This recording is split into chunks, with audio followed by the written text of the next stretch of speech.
Our 2013 CES coverage is powered by Ford. Go further. Brandon Baldwin here with James Wang, product manager for NVIDIA. We are in the back of NVIDIA's booth right now with Project Shield set up right here to the HD TV in front of me.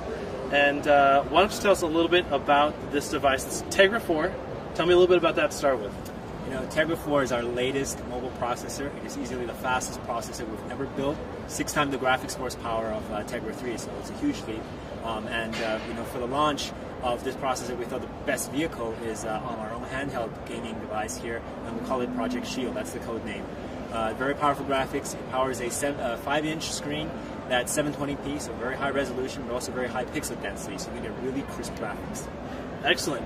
I'm really excited to get like a hands-on of this because this could totally revolutionize, you know, handheld gaming. Like, now you mentioned that any PC game that I own on the computer, I can utilize on this device. Tell me how that works. Explain a little bit about that. Right. So the device is it's definitely focused on gaming. We're not just doing another tablet or another, you know, a random gadget. It's focused on gaming. It has two faces to that gaming. One is it plays all of your Android games with touch as well as physical controls. So you're going to have great experience. You're going to have an edge over your competitors.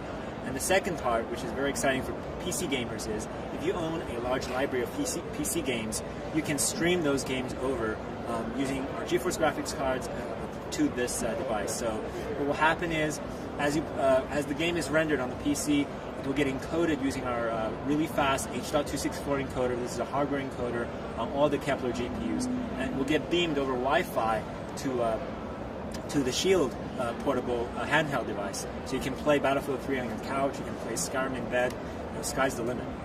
That sounds awesome, especially since I have a 580 GTX in mind. Now, is that going to work with the 580 GTX, or does it have to be the latest line of NVIDIA's graphics cards? Yes. It has to be a 600 series because we only put that chip in the 600 series. Okay. Well, I do have a 680 in my laptop, so I guess that'll work. It'll work, no problem. Awesome. Okay.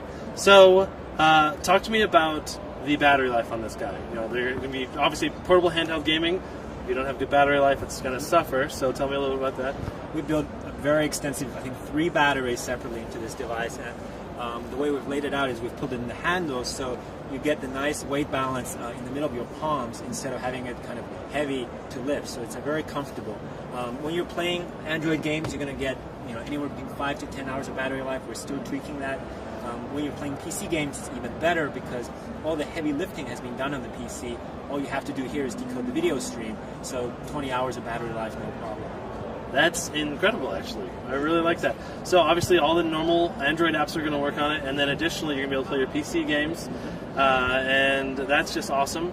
Okay, so if you break down the actual buttons on the NVIDIA Project Shield, there's a directional pad on the left, a directional joystick pad on the left, a joystick on the right for view. This is really good for first-person shooters. A, B, X, Y, back, home, NVIDIA Shield button, which brings you into the gaming center.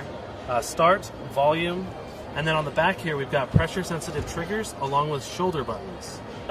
One other really exciting feature that these have is the ability to handle the game on here to where the player's playing on the actual Project Shield screen while the spectator mode is going on to the TV. So for example, you can have 10 friends gathered around, 2 people actually playing the game, and everyone's cheering, and the spectator mode is not just mimicking one of the game players, it's actually showing like a really cool cinematic view of the game versus, you know, obviously here it's just behind the player playing or whatever. So that's a really cool feature that I also wanted to mention.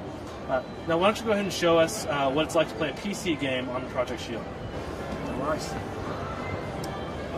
So I'll press this button here, the middle button, and gets you into the NVIDIA game mode. So here he is selecting a PC, and then it's going to load up that PC's gaming library. I'm guessing, correct? So here we have Jensen's PC, our CEO, and it just happens to be over there. And I'll just select on it, and it makes that connection. And now you see this UI here we've developed to make it very easy to browse the games on your PC on a handheld device like this. So you won't have to do any cursor chasing with your fingers on the screen. So.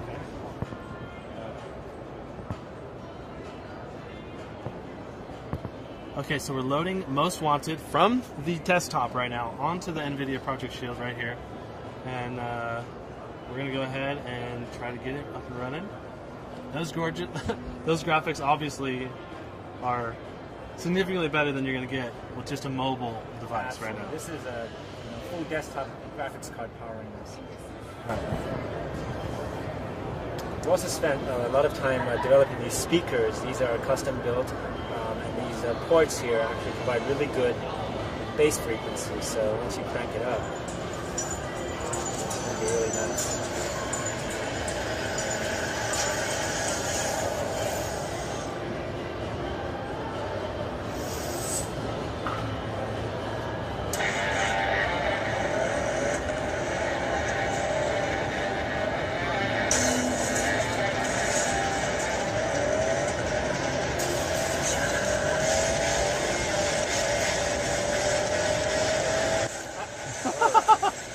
Terminal dead. That was a quick one.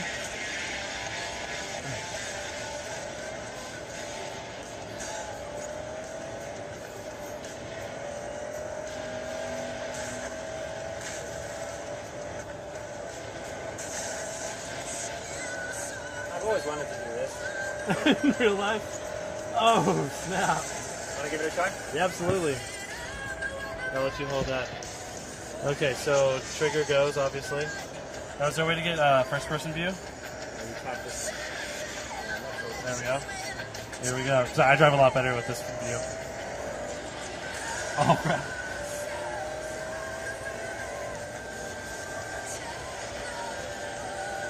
How's the latency on that? It's pretty good. It's hard to really notice the difference. Does it feel like it's just here? It feels like it's here.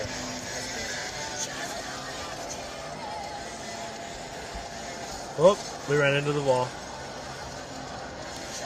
Is there a way to, like, for example, if you were to stream from the PC to the device to a TV? You let HDMI out and right away. And then right away on the TV, so you can just play straight on the TV from the. Yep. You just have a gamepad almost for your TV. That would be actually really awesome. Anyway, thanks James so much for explaining and allowing us to get a hands-on of this. This is an awesome device. I'm really looking forward to seeing the final product. And any idea on the price point on this yet? No price, but we're targeting Q2 for release. Q2 for release for 2013. Okay, that's exciting. Well, thank you. Don't forget to subscribe, like us on Facebook, follow us on Twitter, and thanks again to Ford for sending us out here to cover CES. And see you guys next week. Thanks again to Ford. Sync is about helping keep you connected while on the go. One of the most useful features of Sync is its ability to control what you listen to. Sync App Link gives you the power to control apps like Pandora and Slacker Radio with just your voice. Pandora, please say a command. Skip. But sometimes you want to play your own tunes. Sync gives you hands-free control of your music from your digital music player, USB drive, or other compatible storage devices. If you ask it to play similar music, Sync will even use your tunes to make a playlist. Thanks again to Ford for powering this Gizmo Slip CES special.